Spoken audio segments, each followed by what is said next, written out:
여러분 오늘 본문을 이렇게 가만히 보면 어떤 느낌이 드세요?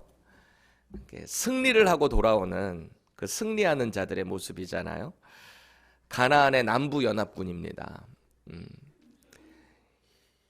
이 5 왕들이 하나가 돼가지고 이스라엘 한번 이겨보겠다고 대적을 하고 있는데요. 상대가 되지를 않아요. 하나님께서 이스라엘의 손을 들어주시고 이미 그 승리를 약속하셨어요. 그리고 그 승리를 거두고 길갈로 돌아오는 그런 내용으로 오늘 본문이 시작되고 있습니다. 여러분, 길갈이 어떤 곳이죠? 뭐 했던 장소예요? 요단강을 탁 넘는 그 순간, 이제 출애굽을 해서 가나안이라는 그 약속의 땅, 그 약속의 땅으로 들어가는 중간에 이 요단강이 흐르고 있었단 말이에요. 물이 얼마나 센지 도저히 넘어갈 수 있는 방법이 없는데 하나님께서 이 레위인들을 통해서 제사장들이 언약궤를 메고 한 발을 들일 때마다 물이 쫙 갈라지고 마른 땅과 같이 홍해 바다를 건넜을 때 그 기적을 다시 한번 경험하게 됐던 곳. 그래서 건너서 딱 하나님께서 여호수아에게 뭐라고 명령하십니까? 그곳에서 있었던 돌들을 다 가져다가 이곳에 쫙 쌓아둬라. 그래서 후대에 이 돌들이 무엇입니까? 라고 물어보면 하나님께서 이스라엘과 함께 하셔서 요단강을 마르게 하셨던 그것을 기념하게 하라. 그렇게 쌓아둔 장소가 바로 길갈입니다. 길갈.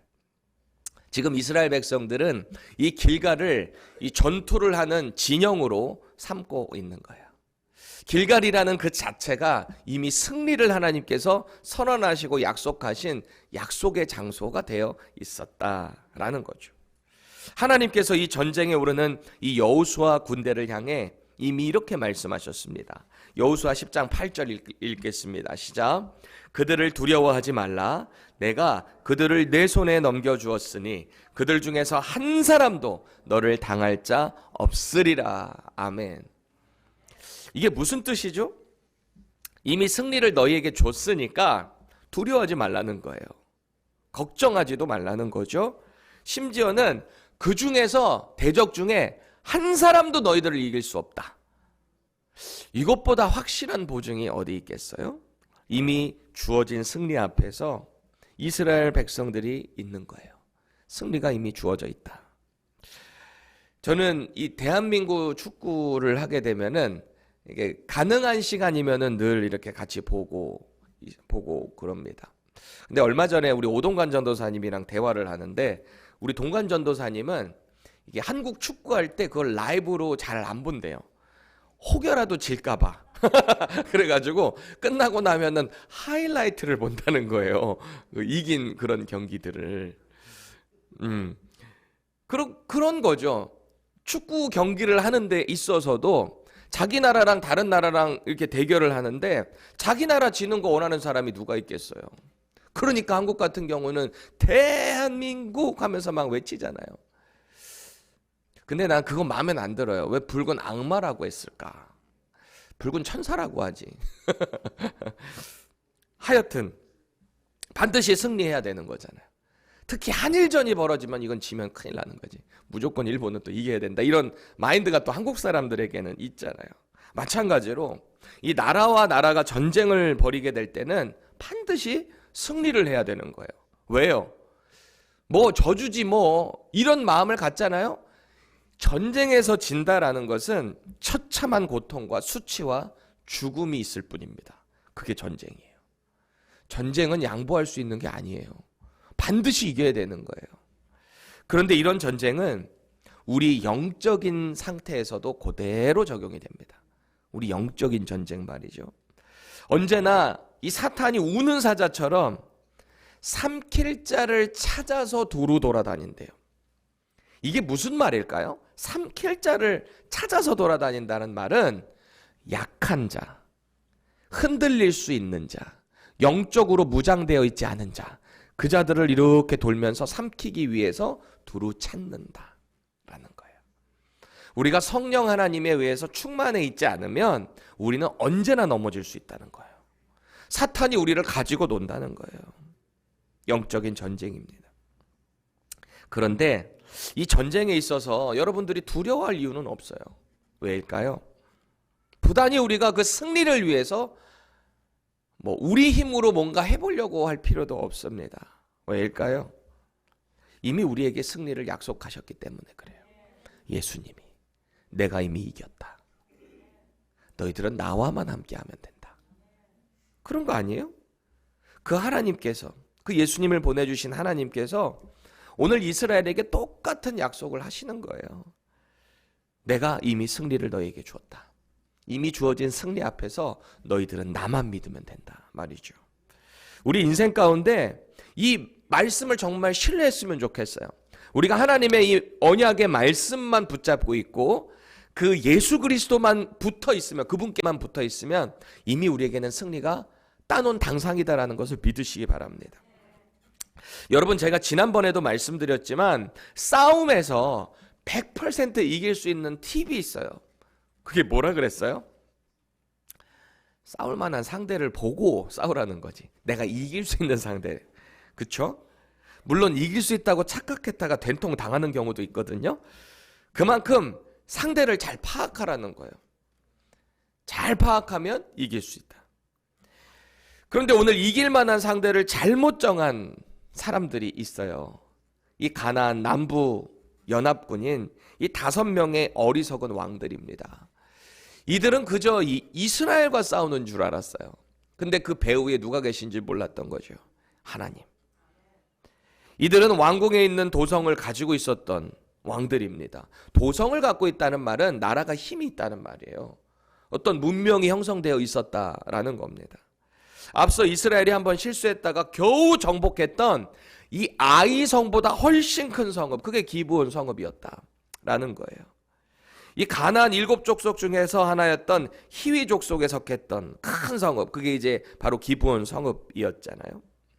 근데 그 기브온 성읍의 거민들이 이스라엘과 화친을 맺었다는 소식을 탁 듣고 나니까 이 사람들이 안 그래도 점점 이스라엘의 군대가 몰려오는 것을 소문을 통해 들었을 거 아닙니까?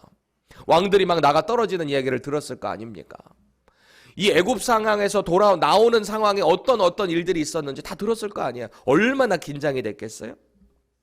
안 그래도 서서히 목을 조여오고 있었는데 이 기브온 성읍 사람들이 항복했다는 소식을 들었습니다. 그러니까 가나안 남부에 있는 이 왕들이 이 아모리 족속이거든요. 이들이 7족속 중에, 가나안 7족속 중에 아모리 족속이 있는 이 아모리 족속의 연합군인 거예요. 5명의 연합군들. 이들이 점점 목을 조여서 우리가 하나가 돼야 된다. 우리가 하나가 돼서 싸워야 된다. 싸움 상대를 잘못 고른 거죠. 지금 이들이 싸워야 하는 상대는 이스라엘 주민이 아니라 그랬어요. 하나님. 그것도 만군의 여호와. 여러분, 만군이라는 게 뭐예요? 모든 군대의 하나님. 모든 군대의 승리를 이렇게 좌지우지하실 수 있는 하나님. 그 하나님이 지금 이스라엘과 함께 하는데 이 뭐라고 이 아모리 족속 5 왕들이 지들이 합쳐봐야 뭐가 되겠어요? 아무리 자기들이 전략을 잘 짜고 전술을 이겨보려고 해도 소용이 없을 겁니다. 여러분 생각해 보세요. 이 전쟁이 앞서 어떤 전쟁이 벌어졌는가 보면은 전쟁을 하려고 하는데 하늘에서 막 우박이 떨어지는데요. 이스라엘의 칼날에 죽은 사람들보다 우박 맞아 죽은 사람들이 더 많대요. 이건 뭐 상대가 됩니까? 숨으려고 하는데 하늘에 해가 중천에 그대로 떠 있어요. 달이 그대로 떠 있어요. 어디 숨을 내도 빛이 다 비치고 있으니 어디 숨을 수도 없습니다. 이거 완전히 말도 안 되는 전쟁 가운데 이들이 펼쳐져 있는 거죠. 이런 초자연적인 하나님, 그 하나님의 지원을 받고 있는 이스라엘인이 도저히 당해낼 수가 없는 거죠. 그야말로 애초부터 상대가 되지 않는 전쟁입니다. 그래서 성경은 여호수아 10장 14절 후반절 보세요. 여호와께서 이스라엘을 위하여 싸우셨습니다. 할렐루야. 이스라엘을 위해서 싸우셨다. 천지 만물을, 자연을 마음대로 조종하시는 그 창조주께서 이스라엘과 함께 하시는데 이 싸움 될 수가 없잖아요. 저희 집 큰아들, 둘째 아들이 이렇게 앞에서 눈을 감고 있는데 아마 말씀을 잘 듣고 있겠죠? 집에서 종종 이 아이들이 축구를 해요. 이게 공 놓고 자기들끼리 이렇게 패스하고 막 해요. 우리 큰 녀석은 왼발잡이거든요. 왼발잡이가 쉽지가 않잖아요. 근데 왼발잡이인데 얼마나 뭐 볼을 이리저리 막 차려고 몸짓을 하는지 말이죠. 또 둘째 아들은 이게 별명이 날다람쥐거든요. 저희 집에서 이게 애가 이렇게 여기저기 엄청 빠르게 날아다녀요. 뛰어다녀요. 뭐 순발력도 있는 것 같고. 뭐 이제 아버지의 눈에 볼 때 아이고 너무 귀엽고 축구도 참 잘하는구나 이렇게 생각이 들어요. 그럼에도 불구하고 저 아이들과 제가 볼 다툼 경합을 붙으면 이 아이들이 제 공을 뺏을 수 있을까요, 없을까요? 못 뺏어요. 못 뺏어요. 제가 잘해서가 아니라 신체적인 차이 때문에 그래요. 저는 어른이고 아이들이니까. 그렇다고 제가 또 우리 청년들하고 축구를 하면 제가 또 확 날아갑니다. 우리 저기 원민 형제랑 축구 예전에 할 때 제 볼을 하나도 안 뺏기더라고요. 다 제 볼 뺏어가고 저를 밀치고 막 볼도 넣고 말이죠. 우리 청년들 축구 너무 잘해요. 우리 저 EJ도 있고. 민우 형제도 축구하나? 같이 가서 축구해요? 민우 형제는 안 하고. 이 셰이프가 진짜 축구 잘하게 생겼는데 우리 청년들 하여튼 너무너무 축구 잘해요. 마찬가지예요. 이미 가나안과의 모든 전쟁은 하나님이 이스라엘을 위해서 세팅을 다 마친 상태이기 때문에 상대가 될 수가 없다라는 겁니다. 그렇게 이미 정해져 있는 승부예요. 그런데 이 남부 연합군은 그 가운데서 뭔가 해보겠다고 애쓰지만 결국은 패배합니다. 특히 아모리족 속의 이 다섯 왕들이 오늘 본문 16절 보세요. 막게다라는 굴에 숨었어요. 완전 패하고 숨다 숨어서 막게다라는 이 동굴에 숨었습니다. 그래서 목숨만 유지하고 있는 거예요. 이 막게다라는 단어의 뜻이 목자의 숙소라는 뜻이거든요. 여러분 숙소라는 이미지를 딱 듣게 될 때 어떠세요? 우리 또 PCC 학생들은 약간 좀 이렇게 강압적인 막 그런 느낌이 드나요? 이 숙소라는 것은 안락한 느낌이 드는 거예요. 목자들의 숙소. 힘들게 양을 다 치고 이제 숙소로 돌아와서 이렇게 쉼을 얻는 장소. 따뜻한 장소 말이죠. 이 가나안 남부 평지에 위치했던 주요한 이 성읍이 이 막게다 그 지역인데 거기 동굴에 숨었다라고 하는 거예요. 이 왕들이 전쟁의 수모를 뒤로 하고 일단은 목숨 연명하려고 거기 숨었다라는 거죠. 전쟁에서 패한 것도 사실은 창피한데 거기 왕들이 숨어 있다는 것도 얼마나 창피해요. 이 수모 아닙니까? 이 소식을 전해들은 이스라엘 지도자 여호수아입니다. 그래서 이스라엘을 향해서 백성들을 향해서 두 가지 지시를 내리는데요. 첫 번째는 뭐냐? 18절 보세요. 이 다섯 왕이 숨은 굴에 큰 돌을 굴려서 막으라는 거예요. 앞으로 못 나오게, 오도 가도 못하게 막아버리래요. 그리고 그 앞에서 사람을 지키게 해라. 두 번째 지시 19절입니다. 왕들을 놓고 도망한 그 후군들이 있을 거 아니에요. 어디저기 막 여기저기 뿔뿔이 흩어졌던 후군들이 자기 진영으로 돌아가게 되면 성읍으로 들어가면 이게 성읍으로 들어가면 전쟁이 더 커지는 거예요. 왜냐면 문을 닫으면 또 뭔가 그 뚫기 위해서 여러 가지 일들이 있잖아요. 못 들어가게 끝까지 추격하라는 거예요. 이 두 가지 명령을 했습니다. 완전 적의 뿌리를 뽑아버려라. 전쟁에 간섭하시고 지혜를 주시는 하나님이시잖아요. 그래서 여호수아는 계속해서 그 상황 가운데서도 담대할 수 있었어요. 그리고 결국 이스라엘은요, 이 가나안 남부 연합군을 거의 진멸하는 쾌거를 이룹니다. 20절 보세요. 후군이 거의 전멸했어요. 그리고 겨우 남은 몇 사람만 그 견고한성으로 도망갔다. 이걸 좀 더 풀어서 설명한 이 현대인의 성경 한번 볼까요? 이스라엘군이 계속 그들을 쳐 죽이자 아모리족의 군대는 거의 전멸하다시피 하였고 겨우 몇 명만 살아남아 간신히 자기들의 요새 성으로 도피하였다. 이스라엘의 승리가 얼마나 막강하고 위대했던지요. 21절 보세요. 이 하반절에 보니까 혀를 놀려 이스라엘 자손을 대적하는 자가 없었더라. 이렇게 표현해요. 혀를 놀려. 이 말이 무슨 뜻일까요? 혀를 놀려서 이스라엘 자손을 대적하는 자가 없다. 이게 하나님께서 이 가나안에 있는 민족들의 뭐라 그럴까요? 그 혀를 침묵시킴을 통해 완전히 이스라엘의 승리를 더 높였다. 이게 격언적인 어떤 표현이 되는데 이런 비슷한 표현이 이 출애굽하는 상황에 있었어요. 그 재앙 가운데 있었거든요.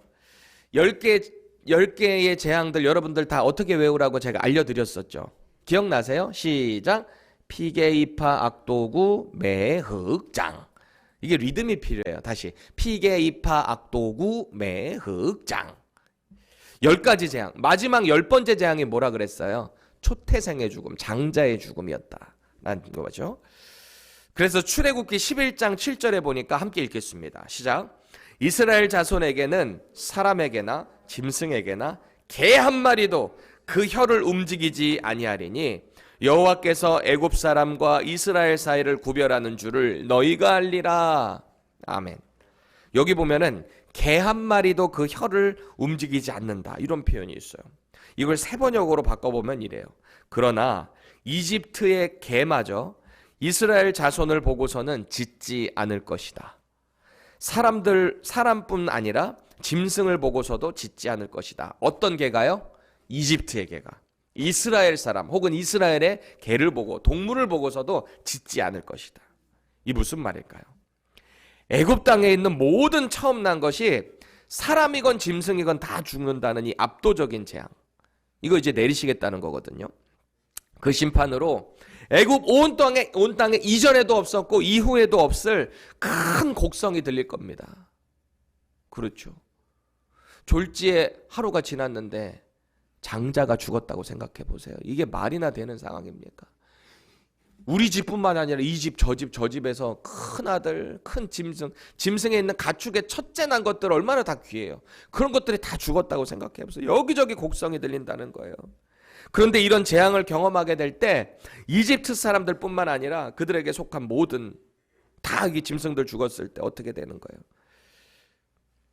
그들에게 속한 개들이 아예 짖지 못하게 입을 막아버리시겠다라는 거예요. 왜요? 그 일을 하나님께서 하신 것을 그 사람들이 보면서 알게 하시려고. 여러분 개가 안 짖는 게 이게 말이 됩니까?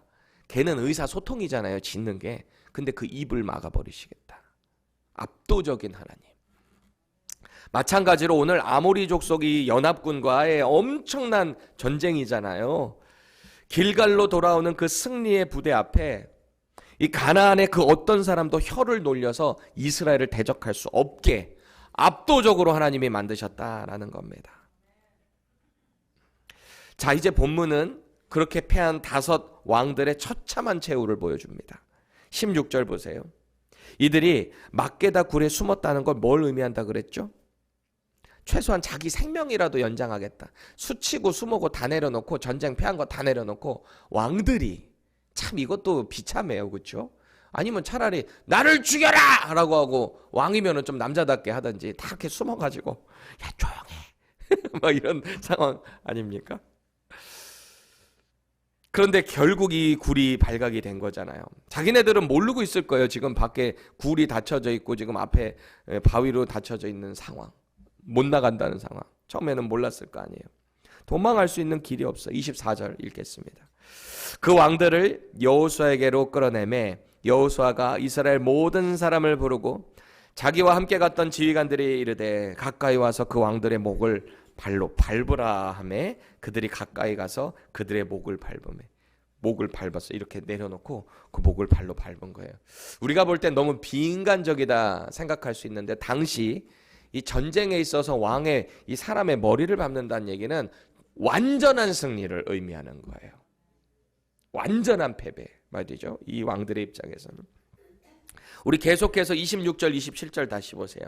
그 후에 여호수아가 그 왕들을 쳐 죽여 5 나무에 매달고 저녁까지 나무에 달린 채로 두었다가 해질 때에 여호수아가 명령하매 그들의 시체를 나무에서 내려 그들이 숨었던 굴 안에 던지고 굴 어기를 큰 돌로 막았더니 오늘까지 그대로 있더라. 이 굴에 숨어 있었던 일국의 왕들입니다. 그들이 끌려 나왔어요. 그리고는 아주 지휘관들에서 처참하게 죽어요. 목도 밟히고 수모도 당하고. 그것도 모자라서 앞선 아이성에서 그렇게 했던 것처럼 이들의 시체도 저녁까지 나무에 매달아 둡니다. 그리고 결국에는 자기들이 믿었던 그 피난처로 다시 시체가 던져지는, 막혀지는. 그래서 이제 이스라엘에게 허락하신 그 승리에 대한 순종의 반응이 나오는데요. 28절을 우리 생동감을 살려서 세 번역으로 한번 읽어봅시다. 시작. 그날에 여호수아가 막게다 성읍을 점령하고 칼로 성읍과 그 왕을 무찌르고 그 성 안에 있는 모든 사람을 전멸시켜서 희생제물로 바쳤으며 산 사람이라고는 하나도 남기지 않았다. 그는 여리고 성의 왕에게 한 것과 같이 막게다 성의 왕을 무찔렀다. 아멘. 이 중반절에 다시 보시면 모든 사람을 진멸시켜서 희생제물로 바쳤으며 산 사람이라고는 하나도 남기지 않았다 그래요. 여기서 희생제물이라는 단어, 우리가 이미 배웠었죠. 히브리어 헤렘이라는 단어였다 했어요. 드려진 것, 봉헌, 저주받은 것, 하나님께 드려진 거예요. 사실은 가나안 백성 전체가 헤렘으로 하나님께 드려졌어요. 왜요? 죄악 가운데 하나님을 반역하며 살았기 때문에 하나님이 이스라엘을 도구로 사용하셔서 이 가나안을 심판하신 거거든요. 이미 그들을 하나님이 다 저주된 것으로 심판으로 받으신 거예요. 그러니까 이스라엘은 잔인하고 뭐고 할 것 없이 그냥 명령에 순종해서 그들을 심판하시기만 했던 거예요. 그렇게만 하면 됐던 거예요. 여러분, 이 심판이 너무 잔인하다 생각할 이유 없어요. 하나님이 그렇게 하셨다는 거예요. 하나님이 그냥 홍수로 쓸어버리셔도 그만이에요. 유황불로 내려서 그냥 끝내버려도 그만이에요. 근데 하나님이 이스라엘을 그저 도구로 쓰신 것일 뿐입니다. 이스라엘이 그들을 죽이면서 무슨 생각을 했을까요? 나도 이렇게 될 수 있겠구나. 나도 하나님을 떠나면 이렇게 될 수 있겠구나. 그거 보라는 거예요. 이스라엘이 뭐 대단해서 하나님 그렇게 쓰신 거예요? 아니에요. 그저 하나님이 택하신 거예요. 하나님 언약에 의해서 아브라함과 이삭과 야곱의 하나님께서 그 언약을 지키시기 위해 이스라엘을 택하신 것뿐이에요. 헤렘, 드려졌다. 이스라엘은 이 아이성 전쟁에서도 이 헤렘으로 드려진 그들을 심판하면서 이걸 다시 한번 깨달았을 거예요. 아, 내가 다시는 실수하지 말아야 되겠다. 그때 아간이라는 사람이 하나님께서 헤렘으로 드린 것을 뒤로 이렇게 숨겼다가 전쟁에서 이스라엘 공동체가 패하는 일을 경험했잖아요. 이제는 반복하지 않는 거예요. 하나님 말씀에 순종해서 이 가나안의 성읍인 막게다를 취합니다. 그들을 다 진멸합니다. 또 왕을 비롯한 모든 사람들을 다 진멸함을 통해 하나님 심판의 도구로 역할을 지금 제대로 감당하고 있는 거예요. 이미 붙여주신 그 승리 앞에 이들이 쓰임받고 있다.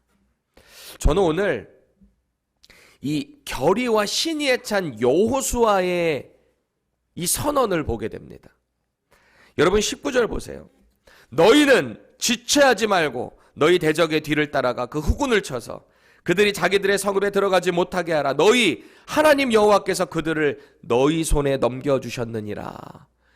이 대장이 당신의 이 군사들을 향해서 선포하고 있잖아요. 이 전쟁은 하나님이 우리에게 승리를 주셨다.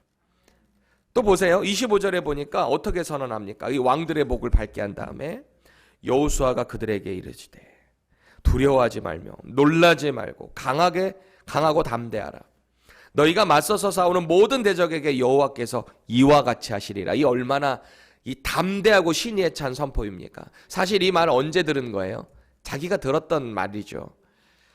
리더십이 교체되는 상황에서 모세가 이제 자기에게 리더십을 위임하는 그 상황에서 너무 두려운 거예요. 자기가 어떻게 저 위대한 종 모세처럼 할 수 있을까? 그 상황 가운데 하나님께서 하신 말씀 아니에요. 강하고 담대하라. 내가 모세에게 한 것 같이 너에게도 똑같이 할 거다. 우리도 똑같은 상황 아닐까요? 사망 권세를 이기시고 부활하신 예수 그리스도께서 우리에게 이렇게 하시는 거죠. 내가 이미 이겼다. 두려워하지 말아라. 강하고 담대해라. 내가 세상 끝날까지 너희와 항상 함께 하겠다. 내가 성령을 붙여줘서 그 성령 하나님과 함께 너희들이 승리하게 하겠다. 모든 영적인 전쟁에는 승리뿐이다. 우리 주님께서 우리에게 그렇게 약속해 주신 거예요. 예수님의 이름으로 하나님의 자녀가 된 저와 여러분들이라면 우리에게 주어지는 매일의 이 영적인 전쟁 가운데 우리는 이미 승리했다라는 것을 선포해야 돼요. 내가 연약해서 믿음이 흐려서 자꾸 왔다 갔다 한다고 우리 하나님이 약하신 분이 아니거든요. 하나님은 우리에게 이미 승리를 선포하셨다라는 겁니다. 여러분, 사탄은 언제나 오늘 이 연합한 아모리 5 왕들처럼 우리를 자꾸 대적하게 할 거예요. 자꾸 우리를 위협할 겁니다. 세상의 돈으로, 명예로, 또 수적인 우세로 우리를 자꾸 주눅들게 할 수 있어요. 하나님의 자녀임에도 불구하고 이 세상의 그 권세 가운데 우리가 쫄 때가 있단 말이에요. 근데 쫄 이유가 없다는 거, 오늘 다시 한번 마음에 깨달으셔야 돼요. 때로는 어떤 물리적인 압박감 앞에서 우리가 기가 죽을 때가 있거든요. 이 세상 앞에 있을 때. 그런데 그때마다 우리가 꼭 기억해야 될 분은 있어요. 영원한 우리의 구세주 되시는, 승리자 되시는 예수님. 여러분, 십자가에 달리시기 전에 예수님이 제자들에게 그러세요. 이제 너희들 이제 나를 곧 보지 못하게 될 거야, 그러셨잖아요. 이 제자들 입장에서 그 말을 들었을 때는 아마 하늘이 무너져 내리는 것 같았을 거예요. 자기들 인생 다 여기다가 예수님 믿고 그냥 지금 따라온 거잖아요. 다 맡겨두고 내려두고. 근데 그 주님이 없어진다고 하니까 이 얼마나 어려운 일이에요. 주님이 아버지께로 가신다고 하니까 마음이 점점 두려워지기 시작합니다. 왜요? 그동안은 예수님과 함께 졸졸졸졸 따라다니면서 그 예수님의 초자연적인 능력들 보면, 와, 이게 간접적으로 이게 나에게도 이 영광이 임하겠구나, 나도 이제 예수님 왕위에 오르실 때 나도 뭔가 한 자리 차지하겠구나. 제자들 다 그런 마음이었을 거 아니에요. 그리고 그 예수님과 함께 있을 때는 사람들이 함부로 대할 수 없어요. 유대 종교 지도자들이 압도적인 세력을 갖고 있었던 사람. 이스라엘은 종교로 뭉쳐 있잖아요. 유대교. 그 지도자들의 한마디에 여러 가지 일들이 왔다 갔다. 사내들인 공회원 끌려가면 끝나는 거예요. 종교 재판 열리면 끝나요. 나오기가 쉽지 않아요. 그런 사람들도 예수님과 함께 있기 때문에 함부로 할 수 없었거든요. 예수님이 선지자라고 알고 있었기 때문에 사람들이 괜히 건드렸다가 돌 맞을까 봐. 근데 이제 그 예수님이 없어진다라고 하니까 얼마나 마음이 두려웠겠어요. 그런 제자들을 향해 예수님께서 이런 승리를 약속하셨어요. 요한복음 16장 32절 33절 함께 읽겠습니다. 시작. 보라, 너희가 다 각각 제 곳으로 흩어지고 나를 혼자 둘 때가 오나니 벌써 왔도다. 그러나 내가 혼자 있는 것이 아니라 아버지께서 나와 함께 계시느니라. 이것을 너희에게 이르는 것은 너희로 내 안에서 평안을 누리게 하려 함이라. 세상에서는 너희가 환난을 당하나 담대하라, 내가 세상을 이기었노라. 다시 선포할까요? 담대하라, 내가 세상을 이기었노라. 내가, 예수님이 이 세상을 이겼다. 우리는 그 예수님을 믿는 사람들 아닙니까? 그 예수님이 언제나 우리와 함께하고 있다, 이거 믿는 사람들 아니에요? 임마누엘의 하나님, 하나님이 너희와 항상 함께 하신다, 이것을 믿는 하나님의 자녀들 아닙니까? 그렇다면 우리가 세상에서 어떤 상황에 있든지 어떤 형편을 당하든지 담대해야 되지 않겠습니까? 왜요? 이미 우리에게 승리가 주어졌으니까. 그 믿음 가지고 담대하게 나가시자고요. 하나님 자녀답게, 그리스도의 제자답게 그렇게 승리하는 저와 여러분 되기를 축원합니다. 함께 기도합시다.